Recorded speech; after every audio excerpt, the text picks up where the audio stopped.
Hello guys, तो स्वागत है अपने इस YouTube channel board student classes में। और आज हम लोग पढ़ने वाले हैं क्लास 10 के चैप्टर नंबर 1, जिसका नाम है दोस्तों राम बिना बिरथे जगी जन्मा। और उसका हम लोग ने पिछली वीडियो में महत्वपूर्ण से महत्वपूर्ण ऑब्जेक्टिव सॉल्व किया था, और इस वीडियो में हम लोग सब्जेक्टिव सॉल्व करने वाले हैं। तो आपको तो पता है दोस्तों कि हम लोगों ने हिंदी का जो चैप्टर है दोस्तों पूरा गद्यखंड खत्म कर चुका है। तो इस वीडियो में हम लोग आज से कुछ दिन में हम लोग इसका ये काव्यखंड भी खत्म कर देंगे और वर्णिका पर चलने वाले हैं। तो चलिए वीडियो को ज़्यादा लॉन्ग नहीं करते और इसका भी हम लोग सब्जेक्टिव सवाल कर देते हैं खत्म। तो सबसे पहले हम लोग चालू करने वाले हैं दोस्तों इस चैप्टर से लघु उत्तरीय प्रश्न पूछे गए थे। आप लोग देख सकते हैं पिछले 10 साल में जो जो प्रश्न पूछे जाएंगे दोस्तों वो हम लोग इस वीडियो में पूरा का पूरा कवर कर लेंगे। तो चलिए चालू करते हैं सब क्वेश्चन नंबर 1 से लघु उत्तरीय का। तो कहता है दोस्तों, जो नर दुख में दुख ना ही माने, कविता का भावार्थ लिखे। इसका अर्थ लिखने के लिए बोल रहा है दोस्तों। और आप लोग देख सकते हैं कि ये क्वेश्चन 2014 में पूछा गया दोस्तों, मैट्रिक के फाइनल एग्जाम में।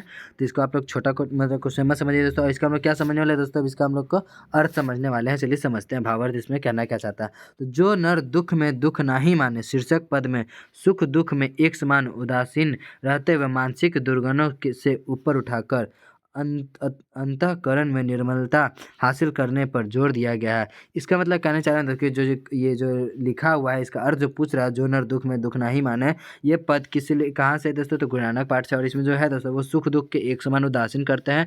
और जो हमारे मानसिक के दुर्गुण में जो मानसिक में जो भी दुर्गुण मतलब गुण से अलग जो दुर्गुण होता है, गुण में नहीं मिलता है उसको, दुर्गुण से ऊपर जो उठकर अंतःकरण में निर्मलता मतलब मिल जाता है दोस्तों, उसको हासिल करने पर जोर दिया जाता है। उससे ऊपर उठ जाता है और उसको हासिल करने का उसके अंदर जोर दिया जाता है दोस्तों। तो वही बोला जा रहा है। और संत के कवि गुरु की कृपा प्राप्त कर गोविंद से एकाकर होने को प्रेरणा देते हैं। तो आई होप कि ये भी क्वेश्चन आपको समझ में आया होगा दोस्तों। तो ये क्वेश्चन अब एक और है दोस्तों, इसमें आप लोग और उसको मतलब पूछे दोस्तों कि राम बिनु बिरथि जगी जन्मा पद का मुख्य भाव क्या कहता है। और ये क्वेश्चन देख सकते हो दोस्तों कि 2018 में पूछा गया था।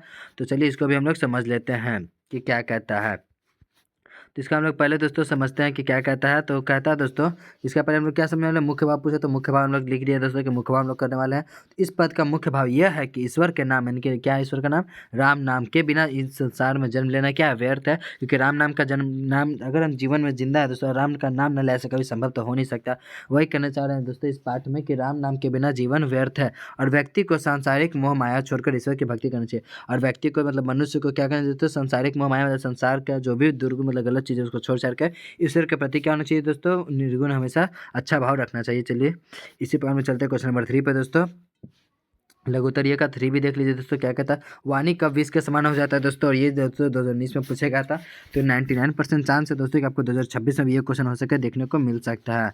ठीक है दोस्तों, तो चलिए इसको भी समझ लेते हैं क्या कहता है। वाणी कब विष के समान होती है दोस्तों, तो वाणी विष के समान कब होती है वही जान रहे हैं दोस्तों। तो जब व्यक्ति राम नाम का जप नहीं करता और सांसारिक विषयों में उलझा रहता है तो उसका विष के समान हो जाता है। तो उसकी वाणी विष के समान हो जाती है। मतलब कहना चाह रहे हैं दोस्तों, अगर व्यक्ति राम नाम का जप अगर नहीं करता है दोस्तों मतलब, और संसारिक अभी हमने बताया था कि सांसारिक मोह माया में अगर उलझ जाता है तो उसका वो क्या होता है, जब उसकी जो भी उससे मुँह के जो शब्द निकलेगा वो सब विष के समान हो जाता है। और वही बात इसमें कहा जा रहा है दोस्तों। तो आई होप कि ये भी आपको समझ में आया होगा। तो चलते हैं हम लोग क्वेश्चन नंबर 4 पर दोस्तों। तो 4 आप लोग देख सकते हैं कि क्या कहता है।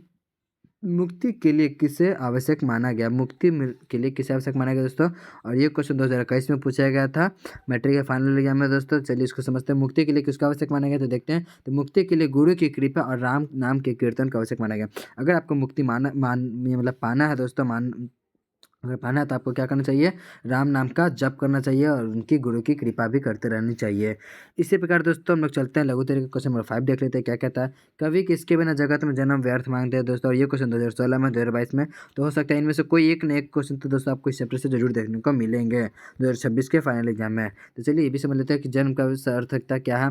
तो जन्म के सार्थक है गुरु के नाम के, गुरु नामक दोस्तों कि कवि जो है गुरु नानक राम नाम के बिना इस जगत में जन्म लेना व्यर्थ मानता है। अगर आप जन्म ले लिए धरती पर, अगर आप राम नाम का जप नहीं करते हो तो आपका जीवन क्या व्यर्थ है, वही बोला चाह रहे हैं आपका जीवन का जन्म का। तो आई होप कि ये भी समझ में आया होगा दोस्तों। इसी पर हम चलते हैं क्वेश्चन नंबर 6 पे। तो हरि रस से क्या अभिप्राय है, पठित पाठ के आधार पर ये अनुसार उत्तर दें। पठित पाठ में दोस्तों आप जो पढ़े उसके आधार पर उत्तर मांग रहे हैं दोस्तों। आप जो क्या पढ़े, तो गुरु नानक चैप्टर पढ़े राम नाम के बिना मतलब दोस्तों वो जो पढ़े हैं। तो उसमें दोस्तों हरि रस के क्या जो है कवि का अभिप्राय राम मतलब किस किसका नाम, तो नाम जाप करते रहना चाहिए। किसका दोस्तों, तो राम नाम के कीर्तन, नाम जपते रहना ईश्वर का मतलब कि राम नाम के कीर्तन से प्राप्त होने वाले आनंद, जो भी उससे खुशी मिलती है, जो व्यक्ति को भाव सागर पर करता है, और उस व्यक्ति को क्या दोस्तों, सागर क्या भाव सागर भी उसका प्राप्त कर सकता है अगर राम नाम का कीर्तन करते रहेगा तो आई होप कि ये भी 6 नंबर आपको समझ में आया होगा दोस्तों। तो चलते हैं हम लोग इसी प्रकार क्वेश्चन नंबर 7 पर। तो 7 के गुरु की कृपा से किस युक्ति की पहचान हो जाती है। गुरु नानक की कृपा से किस व्यक्ति की पहचान होनी चाहिए दोस्तों। और ये क्वेश्चन 2016 में और 2022 दोनों में पूछा गया दोस्तों। तो चलिए इसको भी समझ लेते हैं हम लोग कि युक्ति की पहचान कैसे होगी, तो समझते हैं।